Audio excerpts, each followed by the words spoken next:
आपको। आप हैं जैन मुनि और आपका प्रोग्राम है राम कथा का। कैसे है ये बताइए, कैसे तालमेल कैसे है राम कथा से?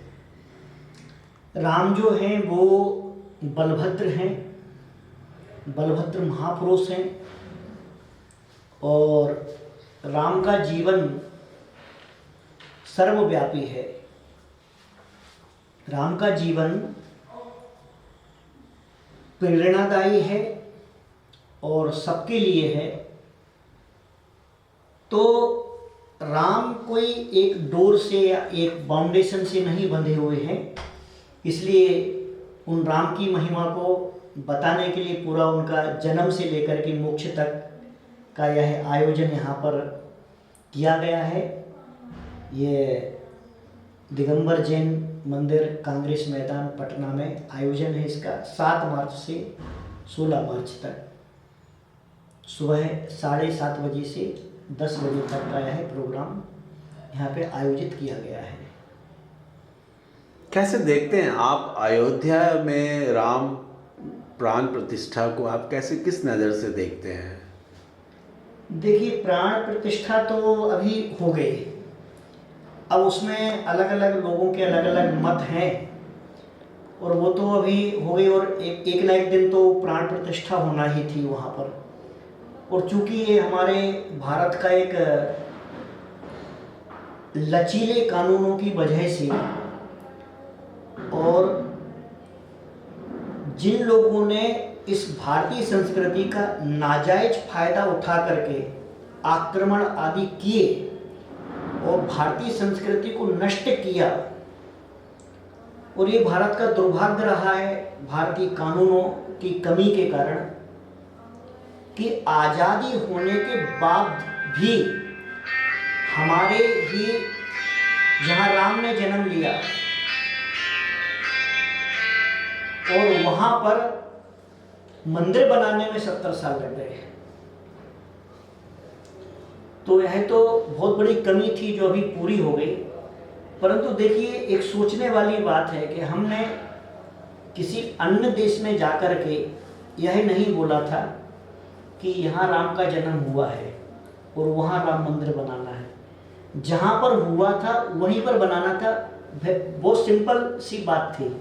परंतु कानूनों की इतनी पेचीदगी और अपने ही लोगों की अनास्था का परिणाम ये हुआ कि इतने समय बाद वो राम अपनी जगह पर पहुंच पाए, अपने ही घर में पहुंच पाए। राम कथा कहेंगे आप जी, 7 तारीख से शुरू करेंगे। क्या होगा उसके पीछे? राम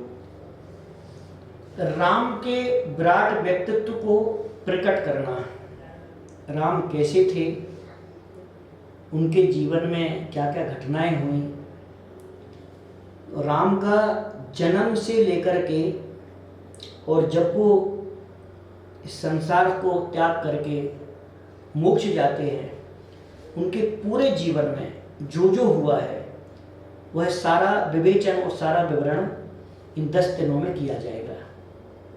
तो राम राज्य की भी चर्चा करेंगे आप? क्यों नहीं करेंगे।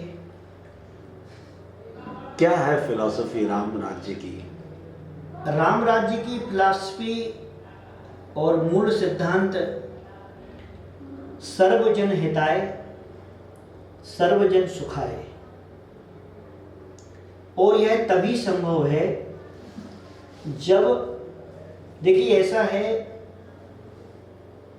कि अगर कहीं गंदगी है हमारे साथ आम लोगों के लिए, या जो पढ़ाया जाता है या जो सिखाया जाता है या लोगों ने जो पढ़ा है या सीखा है, हमने यही सिखाया पढ़ाया जाता है कि मान लीजिए कचरा, गंदगी, कीचड़ आदि को हम गंदा मानते हैं। परंतु जब तक वैचारिक गंदगी और भोजन पानी की गंदगी रहेगी, अयोग्य विचार, असभ्य आचरण जब तक रहेगा तब तक राम राज्य की कल्पना करना व्यर्थ है। क्योंकि राम राज्य जो था उसकी पुनर्स्थापना के लिए आपको राम राज्य में जो था आपको वही पालन करना पड़ेगा। सिद्धांत, नैतिकता, मानव के मूलभूत मूल्यों की स्थापना जब होगी तब जाकर के राम राज्य की स्थापना होगी।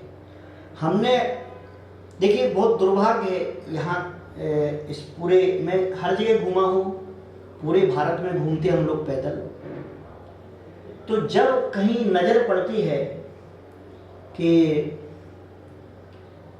गंगा माँ मछली मार्केट,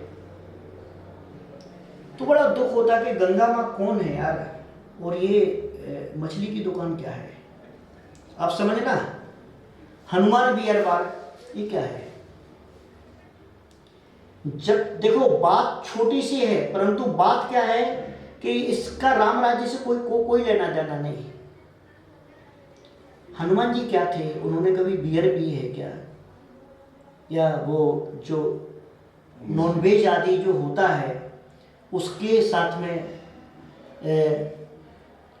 महाकाली ढाबा, अब वहाँ पर आप देवी देवताओं के नाम से शराब, नॉनवेज, ये गंदी चीज़ें बेच रहे हो। वो फटाके देखिए आप, महालक्ष्मी फटाका। तो जब तक इस प्रकार की छोटी चीज़ों को नहीं हटाया जाएगा, कठोर ये कब हट सकते हैं, कानून कठोर चाहिए, इसमें लचीलापन नहीं चलेगा। कानून कठोर चाहिए, हर व्यक्ति पर अनुशासन लागू होगा तब जाकर के राम राज्य की स्थापना हो सकती है। अगर आप केवल बोलने की आज़ादी, हर व्यक्ति की आज़ादी, वो केवल संविधान की दुहाई और इस प्रकार का जब तक लचीलापन, ढीलापन, और लचीलेपन और ढीलेपन की आड़ में कुछ भी मनमानी अगर चलती रहेगी तो राम राज्य की स्थापना का सपना छोड़ देना चाहिए, नहीं हो सकती। कठोर कानून चाहिए, हाँ, और उसका पालन। हाँ, उसके बाद ही कुछ सोचा जाना चाहिए। Rules means rules, law means law. आप अपनी मर्जी से कहीं भी कुछ भी करते रहें, वो राम राज्य नहीं है।